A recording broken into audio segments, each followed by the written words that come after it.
Olá, muito boa noite. Hoje, quarta-feira, dia 18 de agosto. Não esqueça que você pode nos acompanhar na internet pelo portal guará.com. Veja os destaques de hoje. Luiz Inácio Lula da Silva de volta ao Maranhão para seguir com o projeto de pré-campanha à presidência da República. Morre Manuel da Conceição, uma das maiores lideranças sindicais no Brasil, militante do Partido dos Trabalhadores.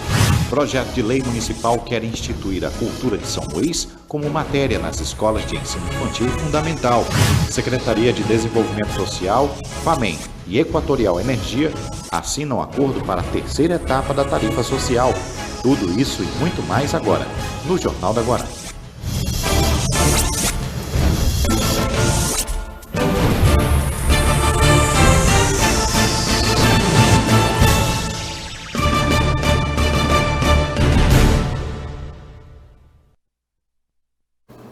Jornal da Guará de hoje tem como destaque a política. E hoje marcada com a chegada do ex-presidente da República, Lula, ao Maranhão como pré-candidato à presidência da República. Lula vem cumprindo a agenda na região Nordeste, seu grande reduto eleitoral. O ex-presidente chegou ao Nordeste no último domingo, no dia 15 de agosto, passando por Pernambuco, Piauí e hoje aqui no Maranhão. Daqui ele segue ao Ceará, Rio Grande do Norte, também ao estado da Bahia. Na agenda estão previstas aí encontros com governadores, movimentos sociais e sindicais e lideranças regionais. Por causa das restrições da pandemia, não haverá ato público de massa em nenhum dos estados. Há uma grande expectativa quanto a estes encontros e diálogos, já que há uma indefinição do PT neste cenário para a disputa ao governo do Maranhão e até mesmo as alianças nacionais dos partidos e possíveis nomes para compor a chapa com o ex-presidente.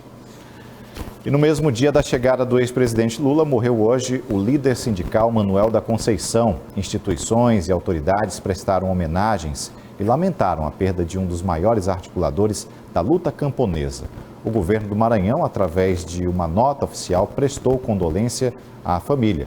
Manuel começou organizando o Sindicato de Trabalhadores Rurais no Vale do Pindaré. Posteriormente, contribuiu na organização de entidades importantes no cenário nacional, como a Central Única dos Trabalhadores, a CUT, o Partido dos Trabalhadores, o PT, e o Centro de Educação e Cultura do Trabalhador Rural, Centru. A Assembleia Legislativa do Maranhão decretou luto oficial de 3 dias durante a sessão plenária em Imperatriz. O chefe do Poder Parlamentar, Otelino Neto, também solicitou um minuto de silêncio em homenagem a este maranhense. Seguindo agora com uma proposição feita pela vereadora Carla Sarney, o projeto de lei que pretende instituir o estudo da cultura ludovicense como tema de currículo na educação infantil e ensino fundamental das escolas. Bumba-boi, reggae, as tradições indígenas, afro e portuguesas que remetem às raízes históricas da cidade. Talvez façam parte aí do estudo destes jovens.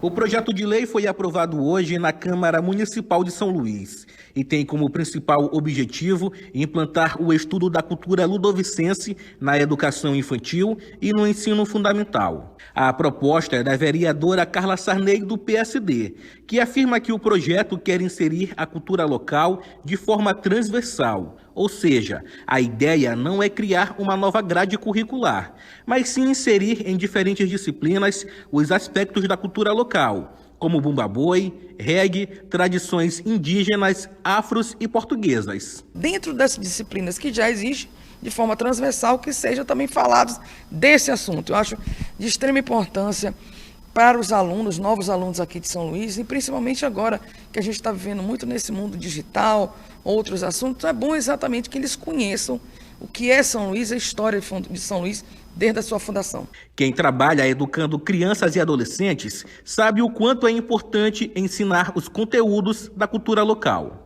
Os temas transversais, eles já foram discutidos desde 99, quando foram criados os parâmetros curriculares nacionais. Os temas transversais, eles perpassam todas as áreas de conhecimento, não tem um momento específico. A proposta foi aprovada em regime de urgência pela maioria dos vereadores e agora segue para ser sancionada pelo prefeito de São Luís. Principalmente agora no retorno das aulas, e é muito bom que já seja logo depois que depois uma comissão logo da Secretaria Municipal de Educação já comece a estudar para implantar nas escolas. E ainda destacando informações da Câmara Municipal, o assunto do momento na Casa Parlamentar são as eleições para a presidência da Casa do Povo. A eleição está prevista para a primeira quinzena de abril do ano que vem. Já temos 4 nomes para esta disputa: vereador Aldir Júnior, Paulo Vitor, Dr. Gutenberg e Raimundo Penha, que já se apresentaram para esta sucessão que tem como atual presidente o vereador Osmar Filho. Por mais que ainda falte aí bastante tempo para esse processo de escolha, na política o que vale são os acordos, as articulações para comandar aí o poder legislativo da cidade. A cidade de Cajapió recebeu hoje a visita do governador Flávio Dino e secretários de Estado para a inauguração de obras na educação e infraestrutura, além de implantar programa de tecnologia e instalar sistema de abastecimento de água. A agenda integra a política do governo estadual na promoção de benfeitorias, programas e ações diversas em parceria com os municípios. O novo prédio da Escola Estadual Paulo Cordeiro recebeu estruturas de alvenaria, divisória, melhoras na cobertura, revestimentos, forros, esquadrias, ferragens, investimentos aí que giram em mais de R$2 milhões. Na infraestrutura foi inaugurada a pavimentação da MA 313, estrada que liga Cajapió ao município de São Vicente Ferrer. E a gente segue para o intervalo. Na volta, temos os destaques da economia aqui no Jornal da Guará. Um instante só.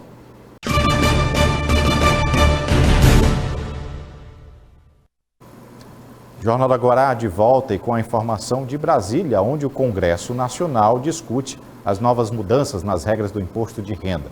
O projeto do governo federal muda a legislação tributária com medidas como o reajuste da faixa de isenção do imposto de renda, a cobrança do tributo sobre lucros e dividendos, a diminuição do imposto de renda das empresas e o cancelamento de alguns benefícios fiscais. Os trabalhos da terça-feira na Câmara Federal definiram o futuro de muitos projetos e propostas apresentados. Um de grande interesse do governo federal vai ter que esperar mais um pouco. O projeto de lei de autoria do próprio Executivo que pretende mudar as regras na tabela do imposto de renda. A falta de acordo entre as bancadas fez com que um requerimento fosse apresentado, aprovado e retirasse o projeto de pauta. Falando sobre o projeto, ele muda a legislação tributária com medidas como o reajuste da faixa de isenção para fins de imposto de renda. A proposta é aumentar essa isenção, que atualmente é no valor aí de mais ou menos R$ 1.900 para R$ 2.500. Então é uma grande massa aí, que vai ser contemplada aí com esse benefício aí da isenção do imposto de renda.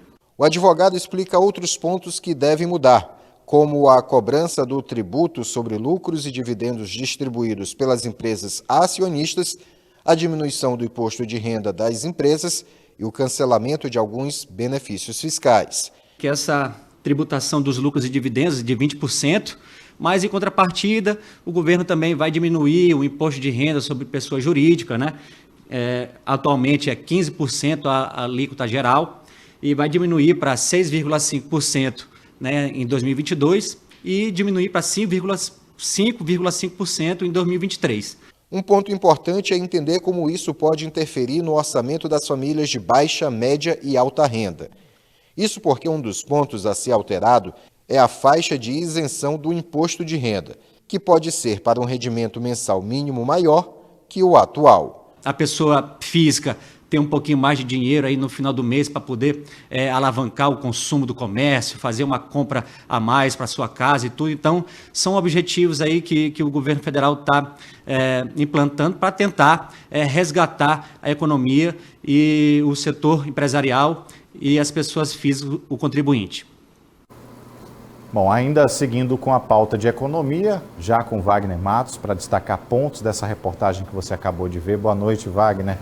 Bom, a gente tem essa discussão lá em Brasília, que é importante para o contribuinte, esse imposto de renda, essa discussão dessa reforma tributária vai para frente ou não vai, Isso, boa noite a você, boa noite a todos. Esse embate aí que a gente está tendo, que mais uma vez foi adiada por uma semana, a reforma tributária, que a gente tanto espera, e essa parte do imposto de renda que impacta tanto as pessoas físicas como as pessoas jurídicas, é tão esperada que isso aí acaba refletindo no nosso dia a dia. Se a gente já tivesse uma definição sobre isso, a gente poderia já iniciar logo de imediato um comportamento melhor do que está acontecendo na nossa economia no dia a dia. Bom, esse comportamento melhoraria, inclusive, já prospectando já o ano que vem, não é isso? Com essa reforma já, esses números da aprovação desses novos valores do imposto de renda, já é um vislumbre aí para alguém já se programar para frente. Exato. Se chegar mesmo à conclusão desse texto básico, essa redução forte do imposto de renda, tanto de pessoa física e jurídica, a gente já vai ter esse dinheiro na economia circulando.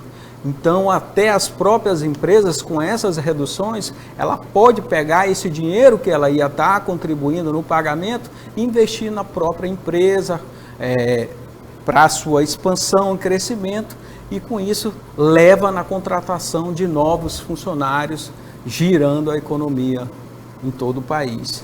Falando agora do nosso mercado financeiro, Wagner está aqui até sem o paletó dele, porque hoje foi um dia bem tumultuado, a cotação está lá para cima. Como é que está essa realidade, Wagner? Nossa, o mercado financeiro, principalmente aqui no Brasil, está bem nervoso, muito volátil.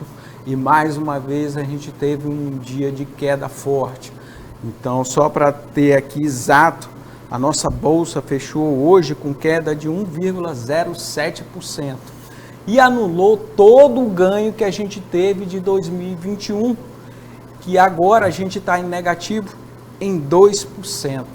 Isso daí pesou bastante naquelas pessoas que estavam posicionadas em ações ou em alguns produtos financeiros que teve uma baixa muito forte, mas aí a gente tem esse clima que a gente tem no mercado externo combinado com o mercado interno. Então a gente está sofrendo mais do que o que está acontecendo no mercado externo. Então a gente tem que ter agora um cuidado maior para aqueles que ainda estão posicionados, certo? A gente pode ter aí uma solução com a aprovação dessa reforma tributária, que a qualquer momento, se for mesmo aprovada, a gente vai ter uma reação do mercado financeiro logo de imediato. Mas aí a gente tem que ficar de olho no que está acontecendo no mercado externo. Hoje o Banco Central soltou a ata do Banco Central americano, que equivale ao nosso Copom, que é o Comitê de Política Monetária, certo? Onde ele já sinaliza uma redução nos estímulos do Banco Central americano na economia americana. Então isso já deu uma baixa no mercado externo, não só no americano, mas como todo no mundo, que acabou refletindo ainda mais aqui no Brasil.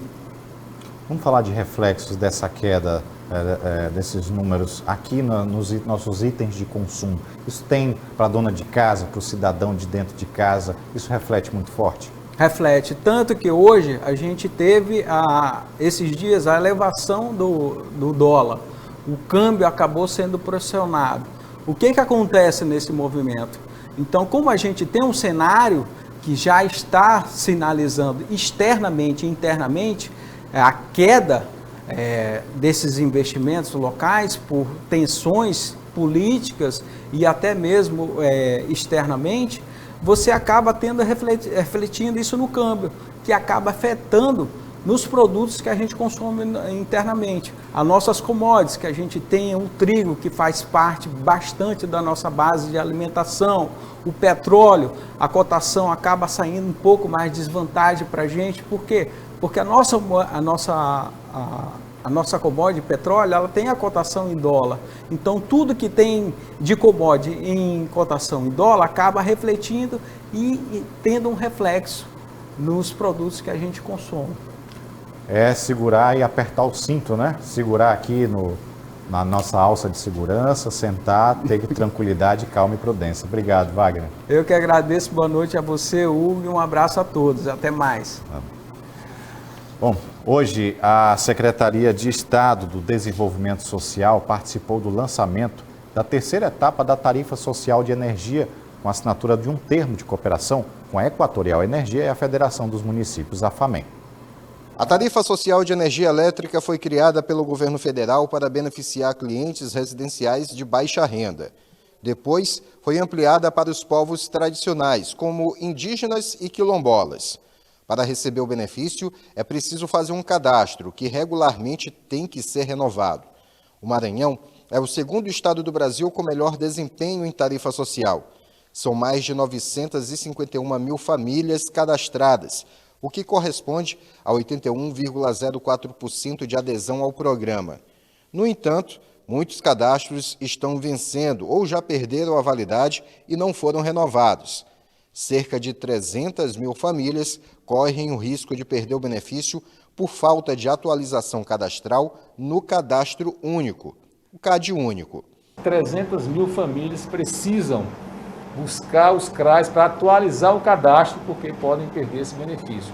E na nossa conta de energia, se você prestar atenção, tem um carimbozinho lá que informa para essas famílias o status atual do seu benefício. Se precisar de recadastramento, dá um pulo no CRAS, faz uma atualização, é rápido, os municípios estão com os CRAs abertos e a gente precisa levar essa mensagem para todos os cidadãos do estado.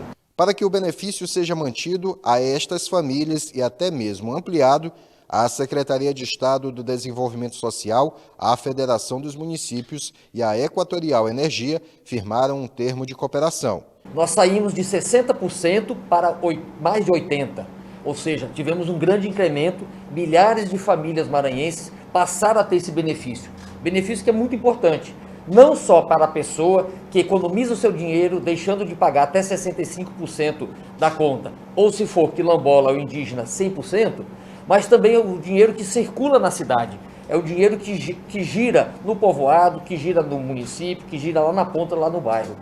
A participação direta dos municípios vai ser de fundamental importância para garantir que os resultados esperados sejam atingidos, já que os centros de referência da assistência social são o primeiro contato com os beneficiários de programas sociais. Nós sabemos do momento difícil que o mundo, o país, os municípios, os estados vivem passando com a pandemia. Então, já foi dado os dados aqui pelo nosso presidente, quase 350 milhões de reais foi injetado ano passado na economia do nosso estado, na economia dos municípios. E esse ano já quase 160 milhões. Então, os municípios maranhenses, através da federação, vai estar junto com os municípios, vamos fazer reuniões com os nossos prefeitos para poder alinhar e buscar lá esse restante que falta dessas 200 e poucas mil famílias e assegurar que seja renovado mais de 300 mil famílias para continuar recebendo esse benefício da baixa renda que chega até 65% e os quilombolas chega a 100%. A atualização cadastral é muito importante. Daí, vale até mesmo apelar às famílias para que façam a sua atualização cadastral.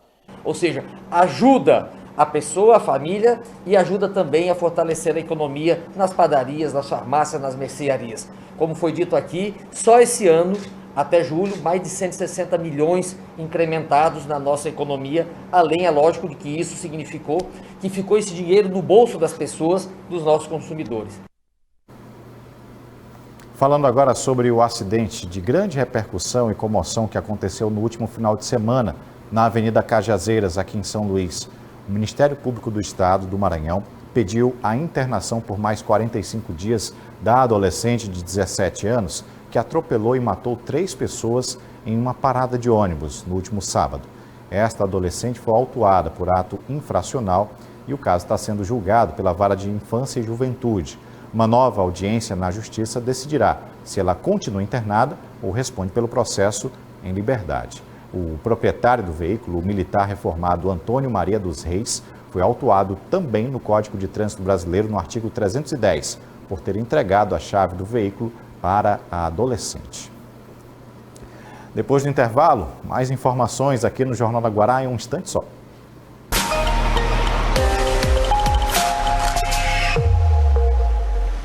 Para amanhã, quinta-feira, dia 19, a tábua de marés marca na madrugada, às 3h48, a pré-mar de 5,5 metros. Às 10 horas e 16 minutos, a primeira baixa-mar de 0,7 metros. À tarde, 4h23, nova pré-mar de 5,4 metros. E às 10h38, a última baixa-mar de 1 metro.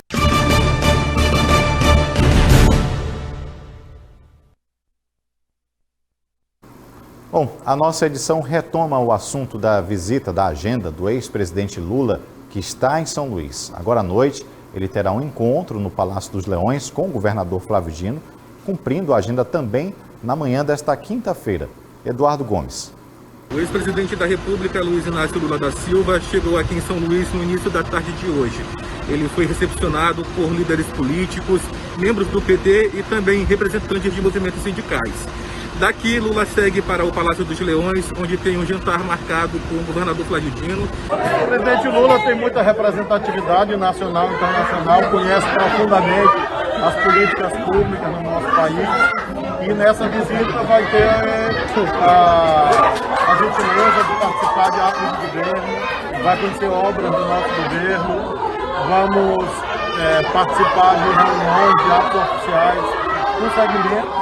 E tenho certeza que esse diálogo é importante para ele, como líder político, é importante para o Maranhão, pela representatividade e pela grande liderança que ele exerce em âmbito nacional e também em âmbito internacional.